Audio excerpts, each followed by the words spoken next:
Knock, knock, knock. Hi, I'm Sarah. I'm going to be your student nurse today. Okay. I just need to verify your first name, last name, and date of birth. Okay. What is your first name, last name, and date I'm of birth? sorry. My name is Bella Lumia. My date of birth is January 26, 1997. And I'm just going to verify that with your armband. I have Bella Lumia, January 26, 1997. Okay. Do you have any allergies to latex or medications? I don't. And do you have any cultural considerations that will prevent me from doing this head-to-toe assessment today? Excellent. So this assessment does take about 20 to 25 minutes. Do you need to use the restroom beforehand? Excellent. I'm going to go ahead, close your curtain for privacy, and I'm going to wash my hands. Okay. Now, I've already asked your name and date of birth. Do you know what today's date is? It's September 7th, 2020. And do you know where you are? I'm at Galen Hospital. And do you know who the President of the United States is? It's Donald Trump. Excellent. So the patient is appropriately dressed for the season. She is alert and oriented ×4, and she is cool, calm, cooperative, and her skin is dry. Now, are you experiencing any pain right now, with 0 being absolutely no pain and 10 being the worst pain of your entire life? Excellent. My pain is 0, sorry. Excellent. And I'm going to go ahead and wash my hands, and I'm going to don gloves. Now, to begin your head-to-toe assessment, I am going to start with your head. I'll have you... You want me to take out my hair? Yes, I'm going to have you go ahead and take your hair down. First thing I'm going to do, I'm just going to assess and palpate your scalp for any bumps, lumps, bruises, lacerations, or any infestations such as lice.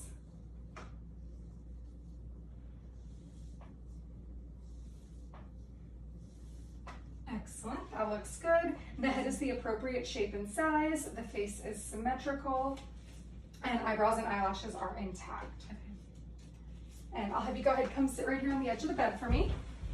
Now, first thing I'm going to do, I'm just going to go ahead and check your nose. And the septum is midline. There are no ulcers, no sores inside the nose, and it is pink, which is normal. And I'll have you go ahead and open your mouth and stick out your tongue and say, ah. Excellent. The tongue and uvula are midline. The lips and the mouth are moist, and they are pink, which is appropriate. And then I'm going to go ahead and inspect and palpate the ears. Let me know if you have any tenderness. I don't feel anything. Excellent. And any tenderness? Excellent. And then if I did have an otoscope, I would go ahead and I would pull the pinna up and back and check inside for the interior structures, make sure everything looks good. And then on the other side, exactly the same. I would pull the pinna up and back. There are no sores, no bruises, bumps, lacerations, and there is no excess cerumen. Can't pronounce that. And then last thing I'm going to do before we check your pupils, I'm going to go ahead and your sclera and conjunctiva look good. The conjunctiva is pink, the sclera is white. I have a Snellen chart over here. I'm going to have you go ahead. You're going to read some letters to me. I'll have you cover one eye at a time. We'll start with your right eye. And smallest line that you can see the clearest without squinting. C, B, J, B, C. And I'll have you go ahead and switch eyes. C, B, J, C, B. Excellent. And I'm going to go ahead and self-correct. When I did inspect her mouth, I should have asked about dentures. Do you have any dentures? I don't. Excellent, thank you. And then we're going to go ahead and turn the lights off. And I'm going to inspect her pupils. And pupils are equal, round, reactive to light. The size is 3 millimeters. Now I'm going to have you follow the tip of my pen, only using your eyes, not moving your head. We're just going to check her 6 cardinal fields of gaze, make sure everything is intact.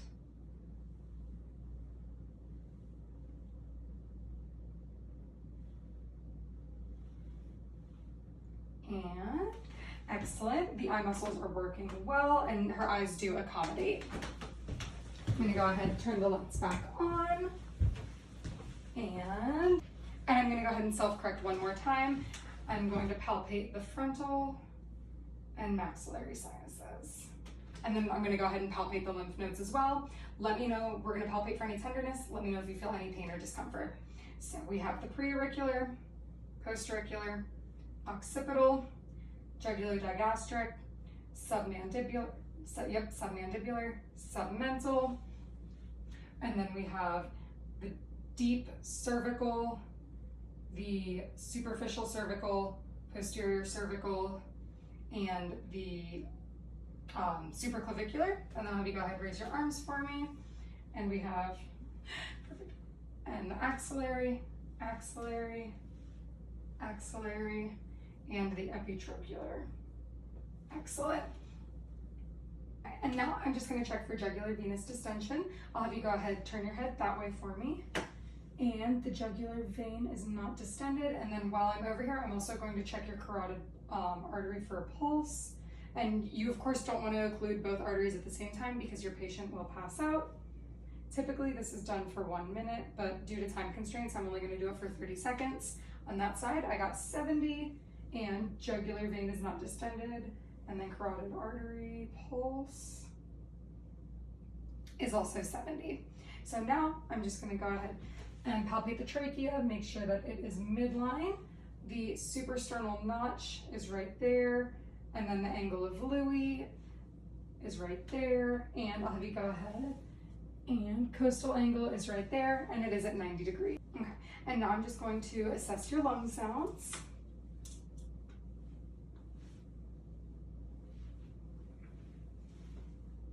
Trachea, trachea, bronchial, bronchial, bronchiovesicular, bronchiovesicular, bronchiovesicular, bronchiovesicular, and then vesicular, vesicular, vesicular, vesicular, vesicular, vesicular, vesicular, vesicular. Excellent. And then I'm going to have you go ahead, turn and face that way. And first thing I'm going to do is I'm going to have you go ahead, raise your shoulders against resistance. Excellent. And there's no crepitus noted. Now I'm going to check for tactile fremitus. What I'm going to do is each time I place my hand on your back, I'm going to have you say 99, and we are just looking for vibrations. 99, 99, 99, 99, 99, 99, 99, 99. Excellent. And then next we'll be checking for bronchophony.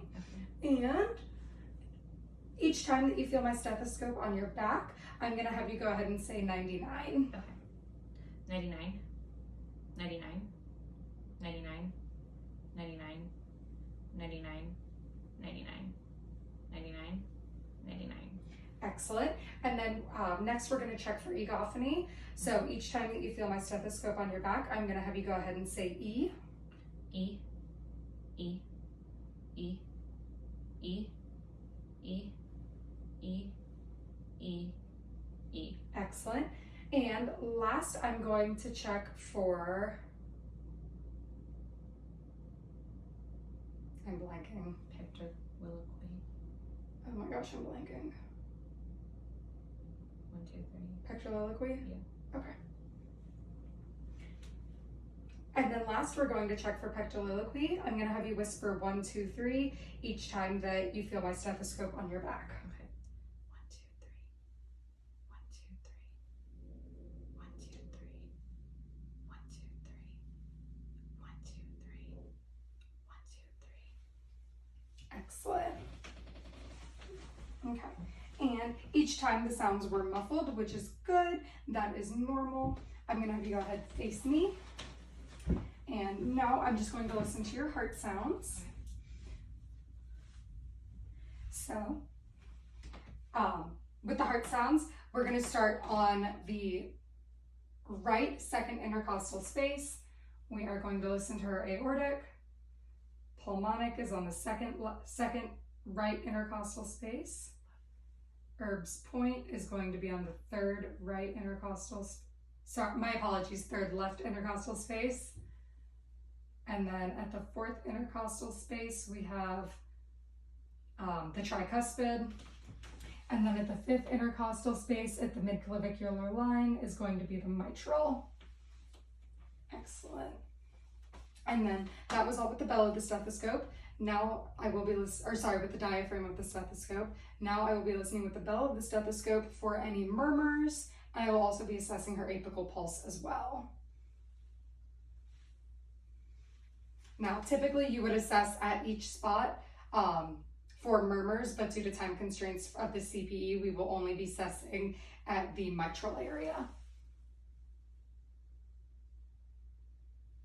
Excellent. And then I'm going to go ahead and we're going to check for pulse deficits. I'm going to palpate your radial pulse and listen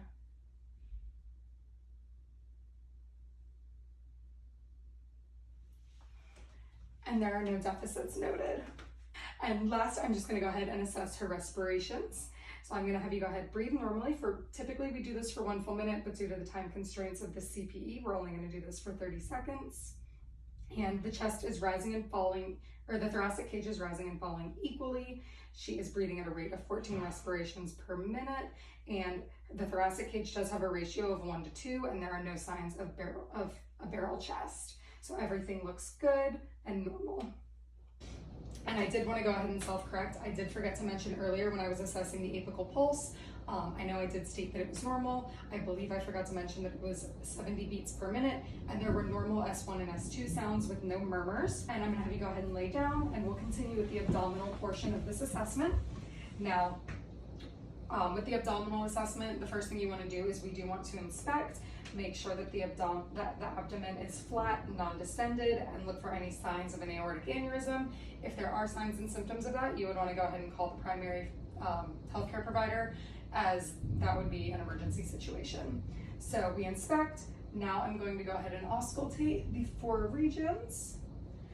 So we have got the right lower quadrant, right upper quadrant, left upper quadrant, left lower quadrant, and the bowel sounds are normal.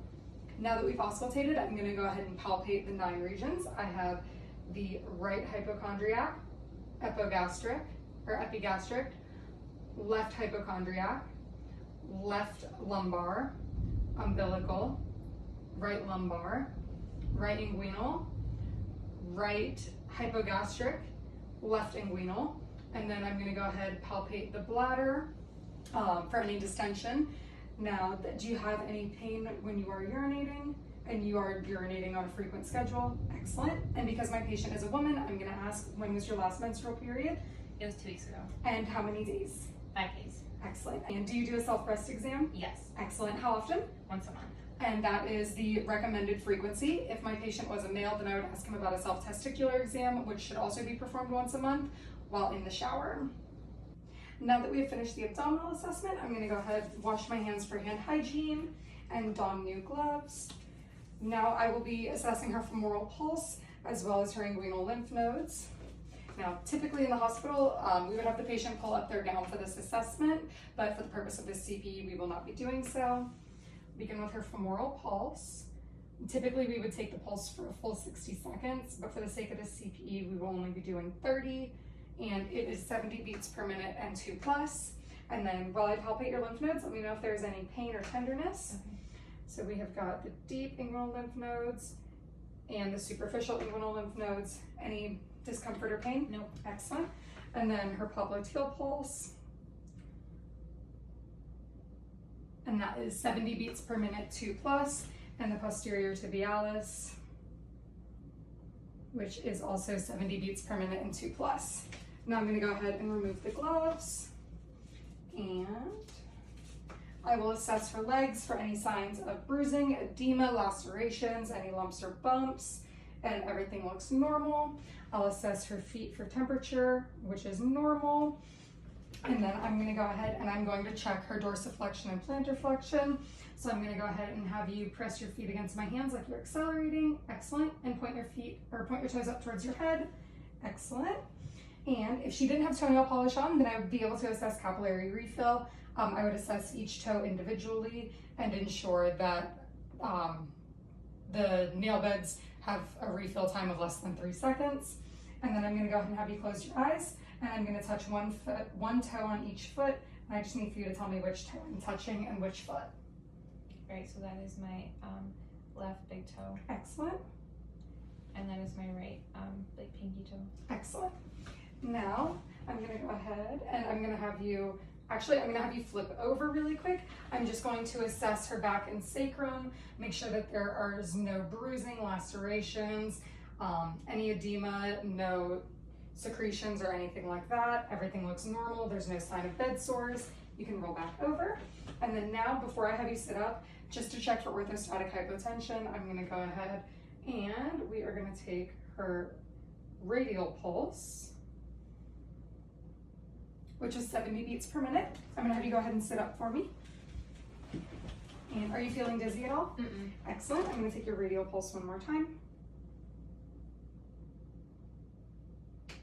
which was 70 beats per minute as well. I'm going to have you go ahead, raise your arms up for me and lower them down to shoulder length. And looking at her arms, there's no bruising, no edema, no cuts or lacerations, no lumps or bumps. I'll have you go ahead, flip. And same as well, no lacerations, bumps, lumps, bruising, anything like that. I'm gonna have you go ahead, bend at the elbow. Excellent, you can come back down, and I'll have you go ahead, bend your wrists. And the patient does have full range of motion. You see your hands, and good temperature, normal temperature, there's no tenting. And if the patient did not have nail polish, then I would assess for capillary refill.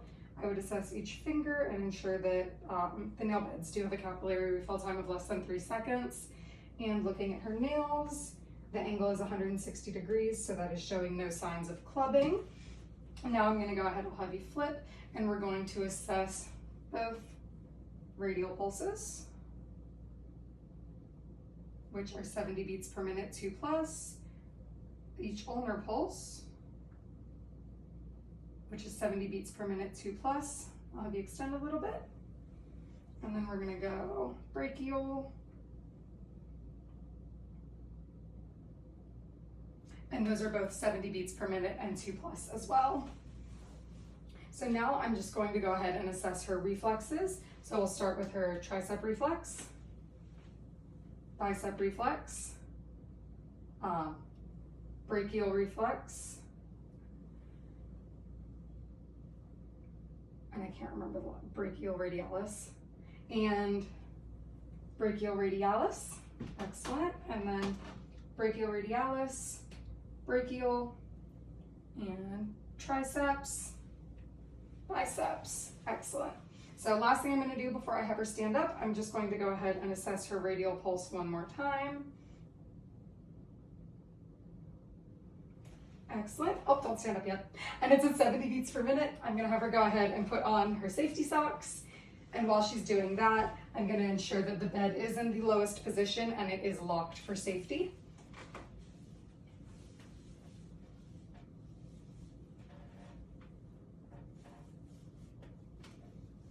Excellent, and you can go ahead and stand. And then I'm going to take her radial pulse one more time. Are you feeling dizzy at all? Mm-mm. Excellent. And it is still 70 beats per minute. Now I'm gonna have you take 5 steps forward, and then you're gonna come back, go 5 steps back. And I'm just assessing her gait, ensuring that there's no wobble or anything like that, and that she does have a steady gait. And I'm gonna have you go ahead, bend over and touch your toes. And I'm just assessing for scoliosis, lordosis, and kyphosis. Excellent, and you can go ahead and sit back down. And then last thing I'm gonna do, I'm going to go ahead and do the patellar reflex. Excellent, and the Achilles.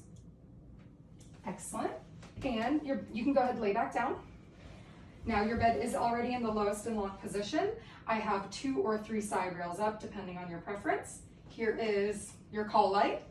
I'm gonna go ahead, we're gonna wash our hands one more time, open the curtain up, and I'll be documenting at the nurse's station if you need me. Do you have any questions? No. Excellent. All right, thank you. Thanks.